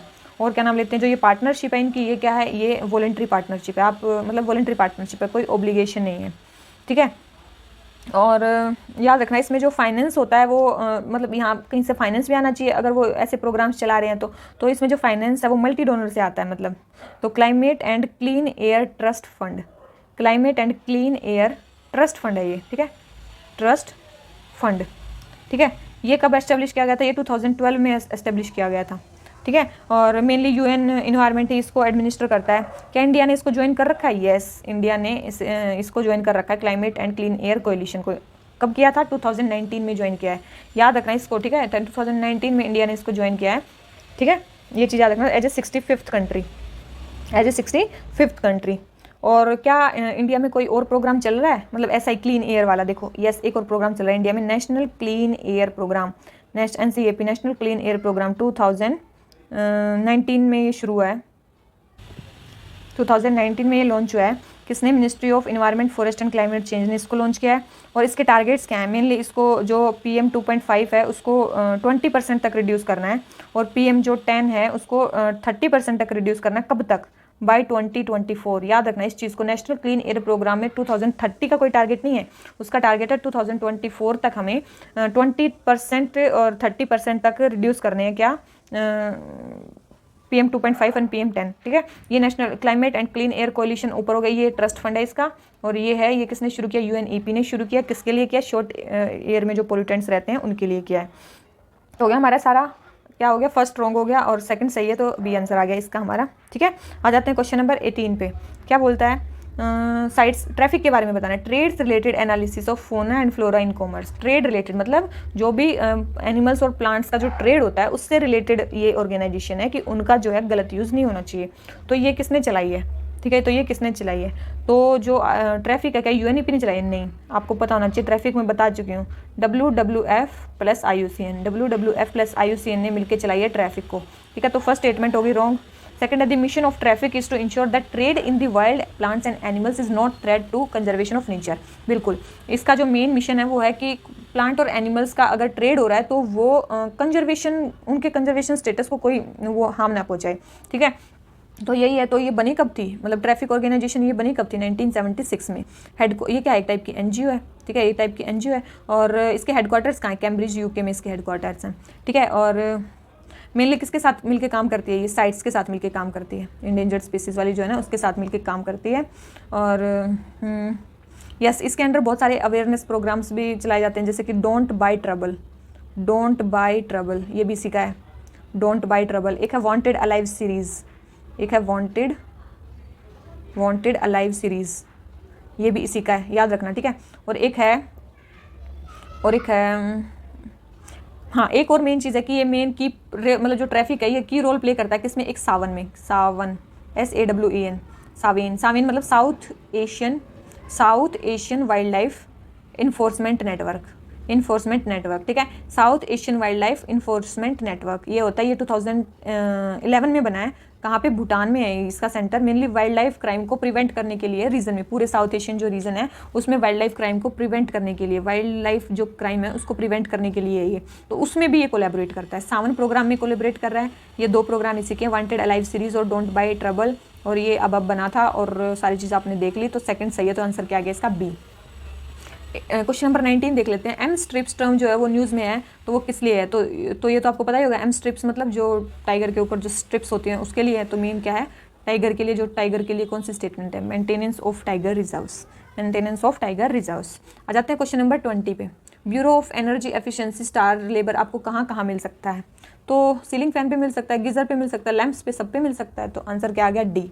आ जाते हैं क्वेश्चन नंबर 21 पे। International solar alliance was launched at UN climate change conference in 2015। जो ये थी, ये लॉन्च हुई थी 2015 में, बिल्कुल इंडिया में ये लॉन्च हुई थी। Second, the alliance includes all the member, देखो एक्सट्रीम स्टेटमेंट आ गई, all the member countries of UN। ऐसा नहीं है, ऐसा नहीं है। हेडक्वार्टर्स कहाँ पे है इसके? इंडिया में है, गुरुग्राम में, और अभी तक 87 कंट्रीज़ ने इसको साइन किया है। और एक और रिपोर्ट निकालती है, इंपॉर्टेंस को बोलते हैं ease of doing solar report, ease of doing solar report. ठीक है, याद रखना इसको। इंटरनेशनल सोलर अलायंस निकालती है और इसमें बताया गया है कि जो इंडिया है one of the world's top market है सोलर एनर्जी में। इंडिया क्या है? One of the largest top market है सोलर एनर्जी में। तो सेकंड रॉन्ग है, ए करेक्ट है। जो ए के आगे इसका करेक्ट। आ जाते हैं क्वेश्चन नंबर 22 पे। Sustainable development goals were first proposed in 1972 by global think tank club of Rome. जो ये थे सस्टेनेबल डेवलपमेंट गोल्स को सबसे पहले जो बोला गया था 1972 में, वो क्लब ऑफ उसमें बोला गया था। और सेकंड है sustainable development goals to be achieved by 2030। तो ये तो आपको पता ही होगा कि जो ये गोल्स हैं ये कब, वो 2030 तक हमें अचीव करने हैं। ठीक है, लेकिन जो सस्टेनेबल डेवलपमेंट गोल्स है ना, ये mainly UN conference for sustainable development जो हुई ना, UN conference for sustainable development जो 2012 में हुई रियो में, मतलब जिसको रियो +20 भी बोलते हैं, उसमें आया ये सस्टेनेबल डेवलपमेंट गोल्स का कंसेप्ट, उसमें आया। ठीक है, तो 1972 में नहीं आया। ठीक है, तो फर्स्ट स्टेटमेंट होगी रॉन्ग, सेकंड सही। तो आंसर क्या आ गया? बी। अब आप इसमें बोल रखा है कि मेनली क्लब ऑफ रोम के बारे में कुछ बता रखा है। ठीक है, तो ये क्लब ऑफ रोम क्या है? तो ये ग्लोबल थिंक टैंक है। अब इसमें बता दिया ग्लोबल थिंक टैंक है कौन? Club of Rome. और जो ये क्लब ऑफ रोम है कब बना था? ये बना था 1968 में। कब बना था? 1968 में। कहाँ बना था? रोम, इटली में। ठीक है, मेन इसके क्या हेडक्वार्टर्स हैं? रोम, इटली में है। और याद रखना ये बना था यहाँ पे, लेकिन 2008 से इसके जो अभी ये कहाँ पे? स्विट्जरलैंड में है। अभी कहाँ पे? स्विट्जरलैंड में, याद रखना। 2008 से इसके हेडक्वार्टर स्विट्जरलैंड में बना था, रोम इटली में 1968 में। और इसने कोई भी सस्टेनेबल डेवलपमेंट गोल्स को प्रपोज नहीं किया था। इसकी एक रिपोर्ट आई थी क्लब ऑफ रोम की, जिसको बोलते हैं लिमिट्स टू ग्रोथ, ग्रोथ की क्या क्या लिमिटेशंस हैं। तो 1972 में ये रिपोर्ट आई थी, लेकिन उसमें भी सस्टेनेबल डेवलपमेंट गोल्स का कोई भी मतलब वो नहीं था, क्या बोलते हैं, जिक्र नहीं था। ठीक है, जिक्र आया 2012 में। तो सेकंड हो गया सही, फर्स्ट हो गया रॉन्ग। आ जाते हैं 23 पे। क्या बोलता है? What are the importances of UN convention to combat desertification. UNCCD के बारे में आपको बताना है। UNCCD के बारे में आपको बताना है कि क्या है। ठीक है, ठीक है। तो देखो बहुत सारे बच्चे कमेंट्स करते हैं कि देखो अभी सस्टेनेबल डेवलपमेंट गोल्स की बात ही चल रही है, तो सस्टेनेबल डेवलपमेंट गोल्स हमारे टोटल 17 गोल्स हैं। कितने गोल्स हैं? 17 गोल्स हैं। मैम इनको कैसे याद करें, मतलब याद नहीं होते हैं तो मीन्स के लिए, तो मैं आपको आज एक ट्रिक बता देती हूँ, ठीक है, उसको याद कर लेना, आपको सारे याद हो जाएंगे, ठीक है। ट्रिक क्या है, याद रखना, फ्यू ईडी आईसीसी से फ्लिप हो गई, ठीक है, याद रखो, मतलब आपको क्या याद रखना है, फ्यू ईडी मतलब इन्फोर्समेंट डायरेक्टरेट, ऐसा याद रखना, आईसीसी से क्या हो गए, फ्लिप हो गए, क्या हो गए, फ्लिप हो गए, ये आपको ट्रिक याद रखनी है, ठीक है। अब इस ट्रिक में क्या है, इस ट्रिक में है देखो, फ्यू नहीं आपको याद रखना, इसमें रखना PHHEEW, ये फ्यू को इस फॉर्म में याद रखना है, फ्यू, ईडी को ईडी की फॉर्म में, आईसीसी मतलब ICCC, 3 ICC, क्योंकि आई में 2 आई आएंगे, ठीक है। और उसके बाद आता है फ्लिप बोला, फ्लिप की जगह ब्लिप लिख देना, यहाँ पे फ्लिप की जगह क्या लिख देना, ब्लिप लिख देना। ये हैं हमारे सारे सस्टेनेबल डेवलपमेंट गोल्स। P से क्या आती है, सबसे पहले पॉवर्टी वाला आता है, ठीक है। H से क्या आता है, हंगर आता है। H से क्या आता है, हेल्थ आता है। E से क्या आता है, एजुकेशन आता है। E से क्या आता है, इक्वलिटी आता है, जेंडर इक्वलिटी। W से क्या आता है, वाटर से रिलेटेड। E से क्या आता है, एनर्जी। D से क्या आता है, डिसेंट वर्क, क्या आता है, डिसेंट वर्क। I से 2 चीज़ें आती हैं, एक आता है I से इंडस्ट्री एंड इनोवेशन, मतलब पहला आता है इंडस्ट्री इनोवेशन इंस्टीट्यूशन, और एक I से आता है हमारा इनइक्वालिटीज़, जो हमें रिड्यूस करनी है सिटीज़ से, इनइक्वालिटीज़। उसके बाद 3 C आते हैं, पहला C है कंजप्शन, ठीक है, पहला C है कंजप्शन, दूसरा C है क्लाइमेट से रिलेटेड, और तीसरा C है हमारा पहला जो C है सिटीज़ से रिलेटेड है, सॉरी, ठीक है। ये सेकंड C है कंजप्शन से रिलेटेड, ये है क्लाइमेट से रिलेटेड, और पहला C है सिटीज़ से रिलेटेड, ठीक है। और ब्लिप B, इसमें जो B है वो है बिलो वाटर के लिए, B क्या है, बिलो वाटर के लिए। और L क्या है, L है हमारा लैंड, ऑन लैंड जो भी हमारे कंजर्व करना है। और I क्या है हमारा इंस्टीट्यूशंस, और P है पार्टनरशिप फॉर गोल्स, इन सब के लिए पार्टनरशिप। देखो अब है ना, ये चीज़ आपको याद करना है, फ्यू ईडी आईसीसी से फ्लिप हो गई, मतलब कुछ ईडी जो थे वो पहले आईसीसी में खेलते थे, अब वो फ्लिप होके क्या बन गए, मतलब ईडी बन गए। या फिर ये मान सकते हो कि कुछ जो ईडी थे वो आईसीसी में फ्लिप हो गए, मतलब वो क्रिकेट खेलने लग गए, ठीक है, ऐसा आप याद कर लो, ठीक है। तो ये तो होते हैं हमारे सस्टेनेबल डेवलपमेंट गोल्स। फ्यू मतलब PHHEEW, ऐसे याद रखो, ईडी ICCC, ब्लिप फ्लिप से ब्लिप याद रखो, ठीक है। अब P मतलब poverty, hunger, health, education, equality, ये आपको याद रहेगा। W से क्या है, वाटर, ठीक है। E से क्या है, एनर्जी, यहाँ से है decent work, industry innovation institution, यहाँ है इनइक्वालिटी, यहाँ है सिटीज़, और फिर यहाँ है कंजप्शन, और यहाँ है क्लाइमेट, और B से है बिलो वाटर, यहाँ पे लैंड, यहाँ पे इंस्टीट्यूशंस, और यहाँ पे पार्टनरशिप फॉर गोल्स। ये हो गया हमारे 17 सस्टेनेबल गोल्स, 17 सस्टेनेबल गोल्स, ठीक है। इनको याद रख लेना, वैसे याद कर नहीं होंगे याद, ऐसे याद कर लेना, तो आपको कम से कम ये पता रहेगा कि कौन से में आपको लगाना है, ठीक है। बिलो वाटर, अगर आप वाटर वाला कोई क्वेश्चन आया तो आप B, ब्लिप कौन सा है, तो नंबर आप ऐसे कर सकते हो, ठीक है। सारे नंबर वाइज हैं, 17 के 17, पीछे से 17, 16, 15, 14, मतलब जो 14 है वो बिलो वाटर वाला है, ऐसे आप क्वेश्चन कर सकते हो। तो ये हो गया हमारा कंप्लीट। तो आ जाते हैं क्वेश्चन नंबर जो हम कर रहे थे 23 पे। UN convention to combat desertification के बारे में हमें बताना है, UN convention to combat desertification, ठीक है। तो सबसे पहले है, it aims to promote effective action through innovative national programmes and supportive international partnership. बिल्कुल, ये जो है mainly action innovative national programmes को वो करता है, प्रमोट करता है और सपोर्ट करता है इंटरनेशनल पार्टनरशिप को। सेकंड है, इट हैज स्पेशल और particular focus on South Asia and North African regions and it secretariat facilitates the allocation of major portion of financial resources to this region. It has special और particular focus on South Asia and North Africa. देखो, UN convention to combat desertification, ठीक है, इसमें इसका main focus किसी particular country पे नहीं है, ठीक है, पर्टिकुलर रीजन पे इसका बिल्कुल फोकस नहीं है। क्यों? क्योंकि 5 उसमें अपने आप को, मतलब 5 रीजन्स ने फोकस, इस 5 रीजन्स को अपने फोकस में बांट रखा है। जैसे कि अफ्रीका Annex 1 में आता है, ये लाइन वाइज मैं लिख रही हूँ, Annex 1 Annex 2, ठीक है।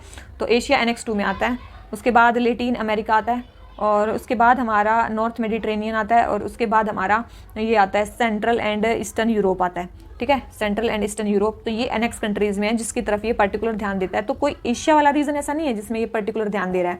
तो सेकंड स्टेटमेंट होगी रॉन्ग, ठीक है, फर्स्ट स्टेटमेंट हमारी करेक्ट है, ठीक है, फर्स्ट करेक्ट है। थर्ड देखो, it is committed to bottom up approach, yes ये बॉटम अप अप्रोच है, encouraging the participation of local people in combating the desertification, yes ये क्या है, बॉटम अप अप्रोच भी है, ठीक है। तो इसका आंसर क्या आ गया हमारा, सी आ गया, इसका आंसर क्या आ गया हमारा, सी, क्योंकि जो हमारा सेकंड है वो क्या है, रॉन्ग है, ठीक है, क्योंकि थर्ड भी हमारा सही है। अब आप बताओ कि UNCBD जो है वो कौन से सस्टेनेबल डेवलपमेंट गोल में आएगा, कौन से सस्टेनेबल डेवलपमेंट गोल में आएगा, लैंड वाला कौन सा था, 15 वाला था, याद करो, फ्लिप बोला था ना मैंने, तो ब्लिप था, बिलो वाटर, और ये लैंड, तो ये 17, 16, 15, तो ये 15 वाला हो गया लैंड वाला, तो इसका मतलब कौन से गोल को UNCBD वो कर रहा है, सस्टेनेबल डेवलपमेंट गोल 15 को ये प्रमोट कर रहा है, ठीक है। अब जो ये CBD है इसके बारे में कुछ चीज़ें करवा लेते हैं, कुछ नहीं बहुत सारी चीज़ें, ठीक है, ध्यान से करना। सबसे पहले आता है UNCBD, ये कब बना, 1994 में बना, ठीक है, याद रखना 1994 में बना, और फोर्स में आया 1996 में, ठीक है, ये आया फोर्स में आया 1996 में। उसके बाद कहाँ इसका सेक्रेटरीट मेनली कहाँ पे, बोन जर्मनी में इसका क्या है, सेक्रेटरीट है, बोन जर्मनी में इसका सेक्रेटरीट है। इंडिया ने इसको कब रेटिफाई किया, इंडिया ने इसको कब किया, 1996 में रेटिफाई किया, ठीक है, इंडिया भी इसका पार्ट हो गया। इंडिया में कौन सी नोडल एजेंसी है इसके लिए, environmental ministry of environment, forest and climate change, ठीक है। और इंडिया में क्यों इंडिया ने किया, क्योंकि इंडिया की जो 29% लैंड है वो डिग्रेडेड है, इंडिया की जो 29% लैंड है वो डिग्रेडेड है, और उस डिग्रेडेशन को सही करने के लिए इंडिया ने भी ये कर लिया कि इनोवेटिव मेथड्स यहाँ पे वो होंगे, ठीक है।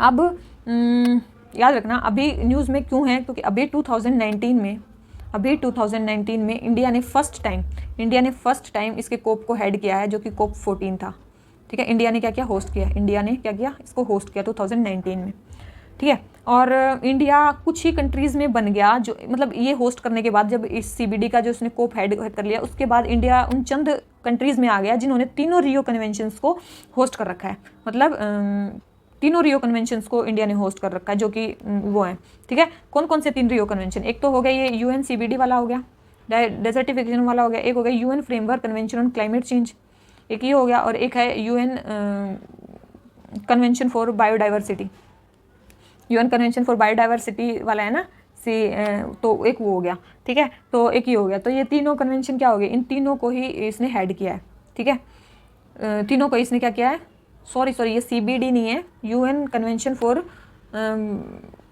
CCD है, ठीक है, UN convention for conservation of desert land कुछ भी है, ठीक है, तो ये है, ठीक है, CBD, तो ये बायोडाइवर्सिटी वाला ये।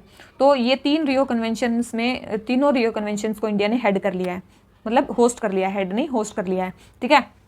और याद रखना इन्हीं के साथ UN जो CCD है वो क्लोजली मिलके काम करता है इन 2 रियो कन्वेंशंस के साथ, ये अच्छे से मिलके काम भी करता है, ठीक है। और मैं क्या बताऊं इसके, देखो कुछ की टेक अवेज थे, मतलब जब इंडिया में ये कोप 14 हुआ तो यहाँ से कुछ चीज़ें निकली हैं, क्या चीज़ें निकली हैं, जैसे कि एक तो यहाँ पे हुआ दिल्ली डिक्लेरेशन हुआ एक तो यहाँ पे, दूसरी चीज़ एक और हुई यहाँ पे लैंड डिग्रेडेशन न्यूट्रलिटी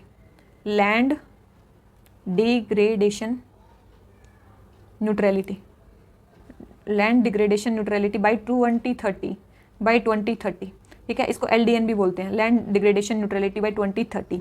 एक यहाँ पे शुरू हुआ पीस फॉरेस्ट के बारे में बात हुई, पीस फॉरेस्ट इनिशिएटिव। ये इनिशिएटिव किसका है, ये साउथ कोरिया का इनिशिएटिव है, किसका इनिशिएटिव है, peace forest initiative South Korea का इनिशिएटिव है। इसमें क्या है, आपको क्या है, मेनली लैंड को या जो फॉरेस्ट है वहाँ की उसको डिग्रेड होने से बचाना है। इससे क्या होगी, उस रीजन में जो लोगों की लड़ाई वगैरह हो रही है ना वो प्रिवेंट होंगी, ठीक है, लोगों की जो लड़ाई वगैरह है वो उससे प्रिवेंट हो जाएंगी। तो ये क्वेश्चन भी आ सकता है कि जो पीस फॉरेस्ट इनिशिएटिव है वो कहाँ का है, ठीक है। एक यहाँ पे वो था ड्रॉट टूल बॉक्स, ठीक है, drought tool box mainly one stop shop थी हर एक एक्शन के लिए जो भी ड्रॉट के लिए हमें चाहिए, ठीक है। एक यहाँ पे था कि international coalition for action on sand and storm, international coalition for action on sand and dust storms, ठीक है, ये क्या है, SDS, sand and dust storm पे जो इंटरनेशनल कोएलिशन था वो भी यहाँ पे बना। और तीन S पे यहाँ पे बात करने पे बात हुई, sustainability, stability and security, and stability, ठीक है, इन 3 चीज़ों पे यहाँ बात हुई। और मेनली कोऑपरेशन फॉर यूथ पे इस पे बात की कि हमें जो है यूथ का कोऑपरेशन इसमें जरूर लेना चाहिए, cooperation for youth for preventing degradation of land. ठीक है, एक CBD के अंडर ही इनिशिएटिव चल रहा है, क्या बोलते हैं उसको, ग्रेट ग्रीन वॉल इनिशिएटिव इसी के अंडर है। एक 2006 में एक साल को international year of desert and desertification किया गया था, international year for desert and desertification इसको किया गया था, माना गया था 2006 को। एक इसी के अंडर है science policy interface, science policy interface भी इसी के अंडर है। ठीक है, किसके अंडर है, UN convention for combating desertification. ठीक है, और क्या है, 17 जून को डेजर्टिफिकेशन एंड ड्रॉट डे भी मनाया जाता है। ठीक है, 17 जून को भी मनाया जाता है, और वैसे 2006 को ईयर भी माना गया था। ठीक है, और याद रखना UNCCD के अंडर कुछ कोप्स में, जैसे कि ये तो COP 14 में हो गया, साउथ कोरिया वाली बात हुई, जो कौन सी पीस फॉरेस्ट इनिशिएटिव वाली, एक उसमें हुई COP 14 में। कुछ इनिशिएटिव की बात पहले भी हो चुकी है, जैसे कि होता है COP 12 में एक इनिशिएटिव की बात हुई थी जिसको बोलते थे अंकारा इनिशिएटिव, अंकारा इनिशिएटिव। ठीक है, ये भी लैंड डिग्रेडेशन से रिलेटेड है, और अंकारा कहाँ पे, टर्की में है, तो ये कहाँ का है, टर्की का है। एक हमारी COP 10 में बात हुई थी किसके, Changwon initiative, Changwon initiative, चोंगवॉन initiative के बारे में। ये जो चोंगवॉन इनिशिएटिव है ये कहाँ का है, कोरिया का है, ये भी कोरिया का है। तो याद रखना, Changwon initiative, Ankara initiative, peace forest initiative, अगर ये आ जाए कि ये टर्म, ये जो न्यूज़ है किससे रिलेटेड है, तो UNCCD से रिलेटेड है। ठीक है, UNCCD से रिलेटेड है, याद रखना। तो देखो कितनी सारी चीज़ें होगी हमारी। ये डेजर्टिफिकेशन वाला 1994 में आया, फोर्स में आया 1996 में, हेडक्वार्टर्स है जर्मनी में। इंडिया में ये 1996 में लागू हुआ था, और ministry of environment forest and climate change इसकी नोडल एजेंसी है इंडिया में। क्यों, क्योंकि इंडिया में 29% लैंड डिग्रेडेड है, इसीलिए इंडिया ने इसको किया। इंडिया कुछ कंट्रीज़ में बन गया है जिन्होंने तीनों UN रियो कन्वेंशंस को हेड कर रखा है, UNCCD, UNFCCC और UNCBD। इसके अंदर देखो, जो ये अभी COP 14 में जो वो हुई, उसमें बहुत सारी चीज़ों के बारे में बात हुई, declaration, land degradation, neutrality, peace forest initiative, drought tool bags, international coalition for sand and dust storm, और कोऑपरेशन फॉर यूथ। ठीक है, ये तीन चार चीज़ें, ग्रेट ग्रीन वॉल इनिशिएटिव, ये भी इसके अंडर चलता है। 2006 के जो ईयर है उसको international year of drought and desertification माना गया था। उसके बाद साइंस पॉलिसी इंटरफेस इसी का है। COP 12 में बात हुई थी अंकारा इनिशिएटिव के बारे में, COP 10 में बात हुई थी चांगवान इनिशिएटिव के बारे में, और अभी COP 14 में बात हुई पीस फॉरेस्ट इनिशिएटिव के बारे में। तो ये सारी चीज़ें किसके बारे में, हमारे UNCCD के बारे में। ठीक है, तो ये जो हमारा क्वेश्चन नंबर 23 कंप्लीट हो जाता है। अगर आपको इसका स्क्रीनशॉट लेना है तो आप ले सकते हो। तो अभी मैं इसको कट कर देती हूँ। आ जाते हैं क्वेश्चन नंबर, क्या इसका आंसर आ गया C। आ जाते हैं क्वेश्चन नंबर 24 पे। UNFCCC के बारे में बताना है। ठीक है, UNFCCC के बारे में बताना है। क्या बोल रखा है कि the agreement was signed by all members countries of UN। देखो ऑल मेंबर्स, कितनी एक्सट्रीम स्टेटमेंट है, रॉन्ग। ठीक है, पहले कट लगा दो, रॉन्ग। तो इसका मतलब सेकंड सही है, देख लो, देखो मत सेकंड को, थर्ड पे आ जाओ। थर्ड है developed countries acknowledge their historical responsibility in global warming and committed to donate $100,000 billion. याद रखना, ये $1,000 बिलियन नहीं था, ये $100 बिलियन था। कितना था, 100 बिलियन पर ईयर, 100 बिलियन पर ईयर था ये। A year from 2020 to help developing countries to cope with climate change. तो ये स्टेटमेंट, थर्ड स्टेटमेंट हमारी रॉन्ग हो गई कि वो जो 1,000 बिलियन देने वाले थे कंट्रीज, नहीं, वो कितने देने वाले थे, 100 बिलियन देने वाले थे, उन्होंने एक्नॉलेज किया। और सेकंड स्टेटमेंट सही है कि 2 डिग्री सेल्सियस डिग्री टेम्परेचर इस सेंचुरी तक हमें रोकना है। फर्स्ट तो हमारी वैसे ही गलत होगी, तो थर्ड हमारी वैसे रॉन्ग होगी, तो आंसर क्या गया इसका B। ठीक है, तो अभी जो ये UNFCCC है ये कब, वो मतलब 2015 की बात है, ये चल रही है। ठीक है, तो अभी ये आई कब थी, तो इसके देखो अलग नोट्स ही बना लेते हैं, यहाँ पे सब कुछ एक ही में वो हो जाएगा। क्या है, UNFCCC। ठीक है, UN framework convention on climate change. ये कब आई थी, 1992 में। कब बनी थी, रियो समिट में, जिसको अर्थ समिट भी बोलते हैं, रियो में जो अर्थ समिट हुई थी उसमें। ठीक है, उसमें बनी थी UNFCCC। और इसको रियो, इस अर्थ समिट को क्या कहते हैं, UN conference on environment and development. UN conference on environment and development भी इस कॉन्फ्रेंस को बोला जाता है, किसको, अर्थ समिट को। अब ये फोर्स में कब आई थी, फोर्स में आई थी 1994 में। 1994 में और क्या बना था, UNCCD डेजर्टिफिकेशन वाला। ठीक है, याद रखना, अभी पहले बताया था। इसमें जो कोप है वो क्या है, कॉन्फ्रेंस ऑफ पार्टीज क्या है, हाईएस्ट डिसीजन मेकिंग बॉडी है, हाईएस्ट डिसीजन मेकिंग बॉडी है। ठीक है, और क्या है, देखो याद रखना, इसमें 2 सब्सिडरीज बॉडी हैं जो कोप, इसमें जो कोप को एडवाइस करते हैं, इसको एडवाइस करने के लिए 2 सब्सिडरीज बॉडी हैं।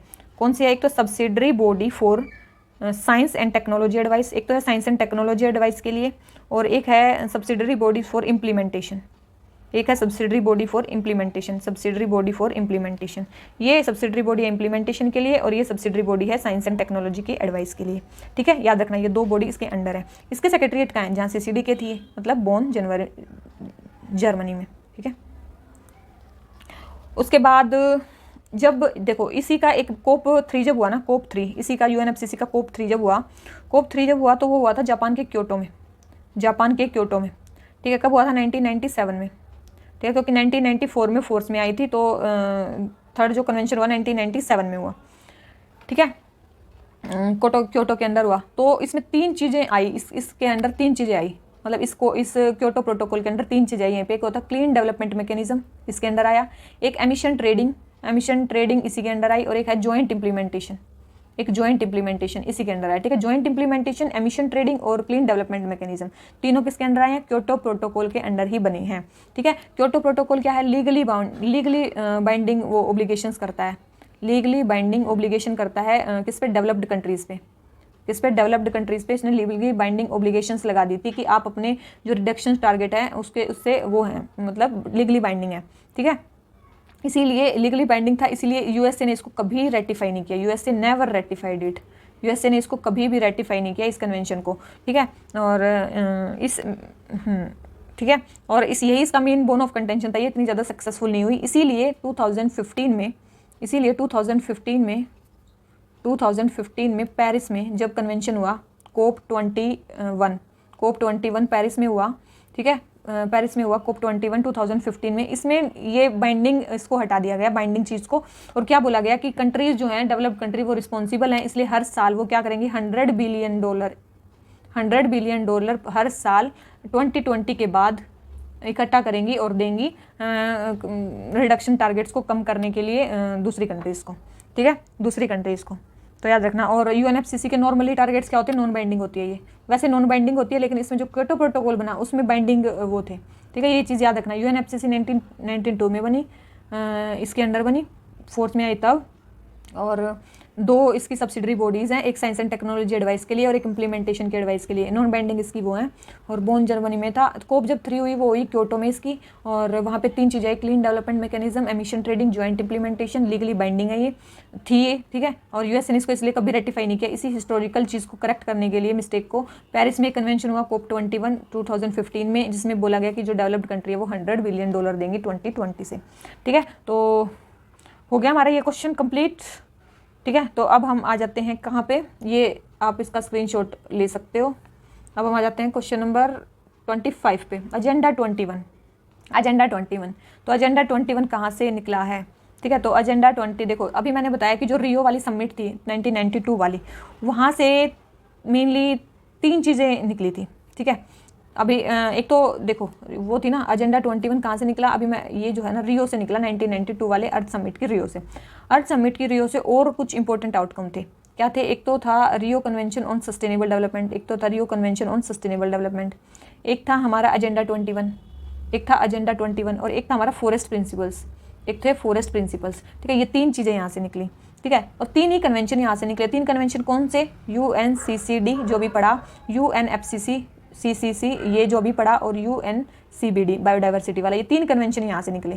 ठीक है, 3 ही कन्वेंशन निकले और 3 आउटकम थे। एक रियो का जो सस्टेनेबल डेवलपमेंट डिक्लेरेशन है, Rio declaration for sustainable development, एक एजेंडा 21 और फॉरेस्ट प्रिंसिपल। एजेंडा 21 क्या है, 21 इसमें 21st सेंचुरी को रिप्रेजेंट कर रहा है, मतलब हमारा 21st सेंचुरी के लिए क्या एजेंडा होना चाहिए। ठीक है, फर्स्ट है it is global action plan for sustainable development, बिल्कुल। सेकंड है it originated in world summit, इसने बोला था वर्ल्ड समिट 2002 में हुई, नहीं वर्ल्ड समिट में नहीं, 1992 में ये ओरिजिनेट हुआ, तो आंसर क्या आ गया इसका ए। ठीक है, आंसर क्या आ गया ए। और याद रखना ये क्या है, नॉन बाइंडिंग एक्शन प्लान है। एजेंडा 21 भी क्या है, नॉन बाइंडिंग है। ठीक है, याद रखना नॉन बाइंडिंग है ये। ठीक है, नॉन बाइंडिंग है। ऐसे ही लोकल एजेंडा 21 भी होता है, जो लोकल लेवल पे बनाया जाता है हमारी 21st सेंचुरी के लिए, हमें क्या करना है क्या नहीं करना है। आ जाते हैं क्वेश्चन नंबर 26 पे, green house gas protocol. Green house gas protocol के बारे में बताना है, तो ये क्या है, तो ये क्या याद रखना, ये क्या है कि इंटरनेशनल अकाउंटिंग टूल है, किसके लिए, गवर्नमेंट और बिजनेसेस के लिए, to understand quantify and manage greenhouse gas emission, जिसके हम ग्रीन हाउस गैस एमिशंस को ये सारी चीज़ें कर सकें, वो है ग्रीन हाउस गैस प्रोटोकॉल। ठीक है, तो यही है। और कब बना था, याद रखना, तब ये मेनली तब किसने मेनली इसको प्रपोज किया था जब वर्ल्ड रिसोर्स इंस्टीट्यूट और world business council for sustainable development, world resource institute और world business council for sustainable development ने एक नीड मानी कि मतलब क्या होना चाहिए, कॉरपोरेट जो है ना, corporate green house gas accounting होनी चाहिए। जो कॉरपोरेट जो है वो ग्रीन हाउस गैस जब निकालते हैं तो वो कितना अमाउंट उनका लग जाता है, ठीक है। तो ये चीज़ थी, तो इसी के बेस पे ये बनाया गया ग्रीन हाउस गैस प्रोटोकॉल सभी के लिए, मतलब कंट्रीज़ भी आती हैं, सिटीज़ भी आती हैं, इसमें कंपनीज़ भी आती हैं, सारी चीज़ आती हैं। उनके मेनली जो क्लाइमेट के जो गोल्स हैं उनको ट्रैक किया जाता है कि कितनी प्रोग्रेस उन कंट्रीज़ ने की है, ठीक है। तो ये आ गया हमारा ए, इसका आंसर आ गया ए। आ जाते हैं क्वेश्चन नंबर 27 पे। Term intended nationally determined contribution जो न्यूज़ में है वो क्या है, ठीक है। इंटेंडेड नेशनली डिटरमाइंड कंट्रीब्यूशंस के बारे में बताना है। तो pledge made by European countries to rehabilitate refugees from war affected Middle East. Second है plan of nation outline by countries of world to combat climate change. तो बिल्कुल यही है, मेनली नेशनली डिटरमाइंड कंट्रीब्यूशन, ताकि हम क्लाइमेट चेंज को कम से कम कर सकें। किसके अंडर बना था ये? UNFCCC के अंडर बना था, पेरिस एग्रीमेंट के अंडर, पेरिस एग्रीमेंट के अंडर। आ जाते हैं क्वेश्चन नंबर 28 पे। UN रेड प्लस प्रोग्राम के बारे में बताना है, ठीक है। UN रेड प्लस प्रोग्राम के बारे में हमें बताना है। UN रेड प्लस प्रोग्राम सबसे पहले है protection of biodiversity, resilience of forest ecosystem, poverty reduction. किस किस के लिए है ये? तो देखो ये बायोडाइवर्सिटी के लिए भी है, फॉरेस्ट इकोसिस्टम की रेजिलियंस के लिए भी है और पॉवर्टी रिडक्शन के लिए भी है। तो ये है तीनों के लिए, ठीक है। 2020 में ये क्वेश्चन आया हुआ है, नहीं, हाँ, ठीक है। तो अब ये जो UN रेड है, एक होता है रेड प्लस और एक होता है UN रेड। तो दो चीज़ होती हैं, देखो मैं आपको बताती हूँ, दो चीज़ होती हैं।